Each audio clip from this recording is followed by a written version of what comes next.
With the holiday season upon us, many people are looking for their perfect Christmas tree. In this week's Agweek cover story, we visit a couple tree farms dotted throughout the region. We start in Walcott, North Dakota, where I visited Happy Valley Tree Farm. Like this time of year, I'm selling Christmas trees.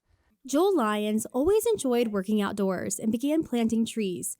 At first, he planted trees as a hobby. I just started planting trees and let them grow up for a while, and I decided I'd like to try to sell some, so I bought myself a tree spade, and we dug a few trees, and I ended up having some people interested in buying trees from me, so it just kind of one thing led to another. Lyons grows a variety of trees on 40 acres, but primarily focuses on growing trees for landscaping purposes on his operation Happy Valley Tree Farm.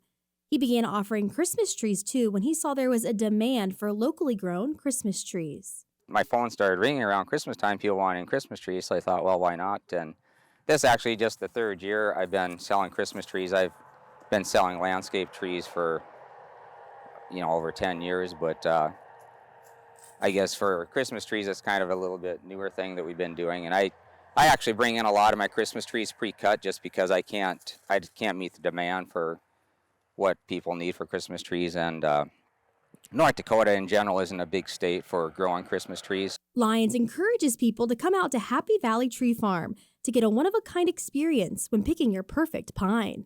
Keep us in mind if you need trees, and we offer both landscape, bare root, potted.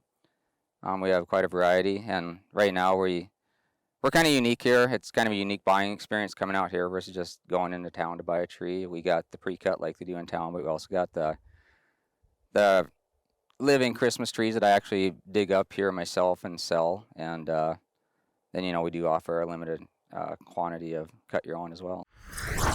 Lyons also works for the USDA Wildlife Services. We now travel to Canton, South Dakota to Riverview Christmas Tree Farm, where they have been spreading holiday cheer with their 60 acres of trees for the past 35 years. What started as a joke 9 years ago changed the course of Todd Gannon's career. We were picking out our tree here 9 years ago on Christmas, or right before Christmas, and I was joking with Bill Kaiser as he was helping me load my tree in my truck, and I jokingly said, "Hey, when you're ready to retire, give me a call," and we both kind of laughed and thought that was kind of the end of the joke.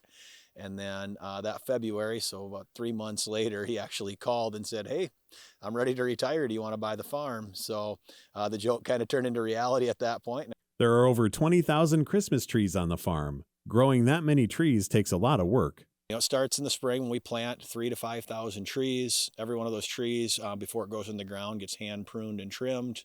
And then some of the trees are, hand planted with a postal auger. Once they're in the ground, we cover every tree we plant with a wax to help with transpiration, to hold moisture into the trees. Trees don't naturally grow to the perfect shape.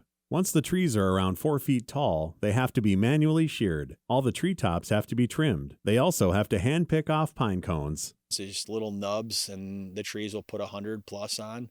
So those all have to be hand picked off every year. Weed control can be a challenge as well. It's not like corn and soybeans where there are hundreds of different products that are labeled that won't hurt your crops, that will kill weeds. Pretty much everything we do is either hand control or kind of shielded spot spraying of weeds, because there's really not much you can spray over the trees. These trees are not native to South Dakota and require extra irrigation to grow properly. Growing Christmas trees in eastern South Dakota is definitely a challenge. They're not a native tree to the area, and really the heat and lack of moisture compared to what they're used to becomes a real challenge. The trees take around 8 years until they are ready, so Gannon is now selling trees he planted himself. Thanks for watching AgweekTV on YouTube. Make sure to like and subscribe. We put out new videos every Saturday.